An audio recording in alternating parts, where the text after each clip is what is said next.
early playoff predictions for the Knicks. I'll let you go first. I feel good about the Knicks. To be honest, I think when Melo came, we were very, very. We thought more or less that we would get a lot more playoff run from Melo, but as I said, they got to the team there and then. This nucleus that they have right now, these young guys, all I think that these guys have to learn to do is to win. They just have to learn to win. And I think that just these trades, the two trades that they made, the acquisition that they made just this off season is enough to put them over the hump. Are they going to be the number one out of the East? No, I don't think so. Because you have a Boston, you have a Miami, and you have Philadelphia, right? Those are three teams that Milwaukee too. Milwaukee. So, yeah, Milwaukee's always there hiding. You understand? They come from nowhere, right? Yeah. Yeah, but so at least the fifth seed. I would expect them to be the fifth seed. But as I said, with the talent that they have with these guys, Obi and IQ, and here it is now. We have a point guard, somebody who can marshal the point guard position.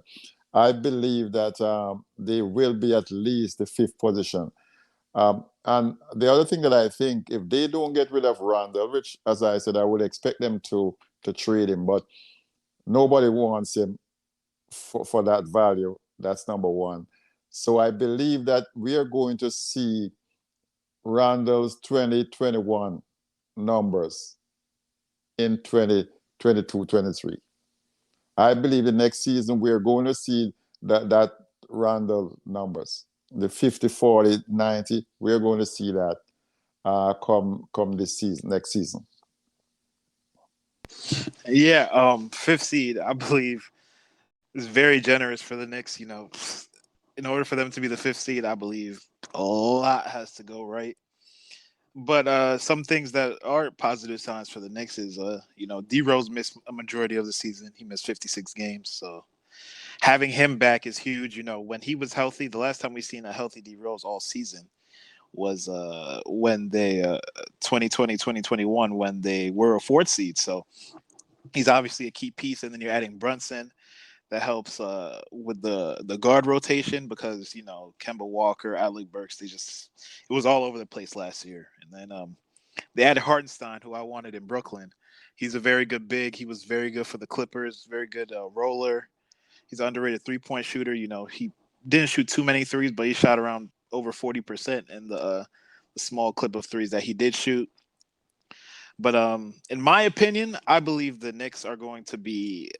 I got them at 41-41, a 500 team. I believe they'll be a solid team, but I just believe with the league getting stronger, an improved Nuggets team, an improved Clippers team, improved Pistons, improved Cavs. You have the Hornets with LaMelo getting better and better. You have Cleveland with Darius Garland and Jared Allen, and it's just so much talent in the league, and it's going to be hard for them to be a fifth seed in such a talented conference and such a talented league where it's hard to have a night where you're going to have rest. So I believe that they'll be around there. And as far as fifth seed, do you think that the Knicks are going to be better than teams like the Raptors, the Bulls, and the Hawks? I believe they're going to be better than the Raptors. I believe they're going to be better than the Bulls. The Hawks, as I said, there is something about the Hawks with even when they have all the talent in the world, for some reason, uh, they kind of falter when it comes to the playoffs. But all is said and done, I believe that the Knicks have the talent, right? I believe they genuinely have the talent to be top five, and that means they're going to beat Raptors. They're better than Chicago, and I also believe they're Milwaukee. As I said, it's just Giannis. Believe me, it's Giannis, uh, and I'm pretty sure that by now the coaches, which they did in the playoffs, the coaches zoning and Milwaukee, and you see what happened. You understand? That's why they make it to the final, because they actually, by the time they get to the playoffs, the coaches start zoning in on them, and their deficiencies are going to be exposed, right? So I believe Knicks, as I say, what I think they have is the talent. The deficiencies is now the coaches have to get them to pay attention to detail, because this coach knows how to win. You understand? He knows just how to coach a team to win. So it's just a matter of him getting the right team. And as I said, play the young guys. That's what he needs to do. Play the young guys from day one.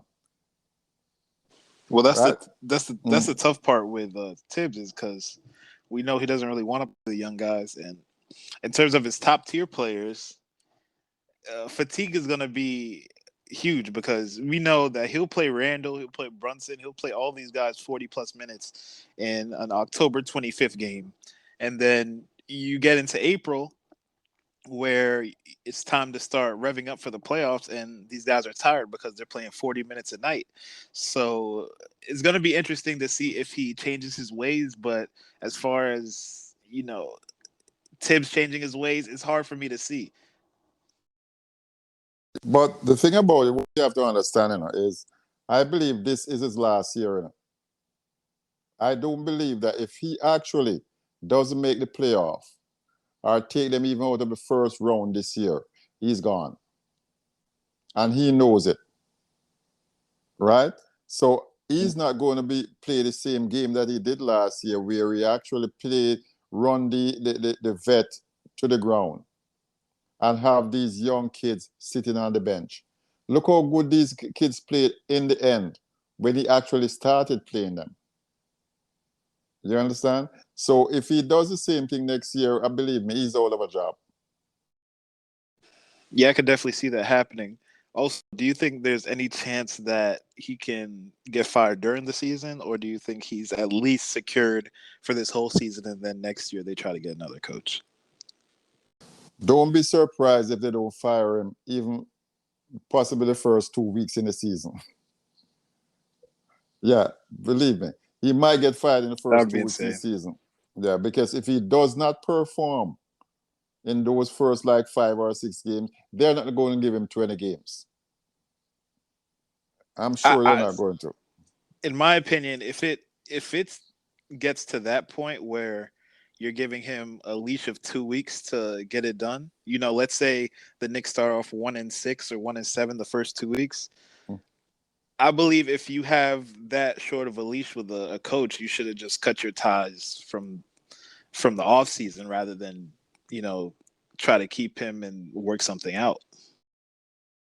They wanted to, because I said, a lot of people wanted to get rid of him. But for some reason, they want to seem that they are consistent. They want to establish some consistency, you understand? And that's why they haven't done that. But if he actually goes into the next season with performing bad, and you have seen it before, where within the first 10 games that coaches get fired. You understand? He is going to get fired. They're not going to sit back and have him go 20 games, show at say 4-16 or 5-15, and have him sitting there. No, I don't see them doing that. Yeah, I could definitely see them cutting ties early. First month we'll see, especially if it starts that bad. But especially when you get some win now players like Jalen Brunson, Hartenstein, you expect greatness. But that's it for our first podcast. Hopefully you guys like it, and yeah, have a good day.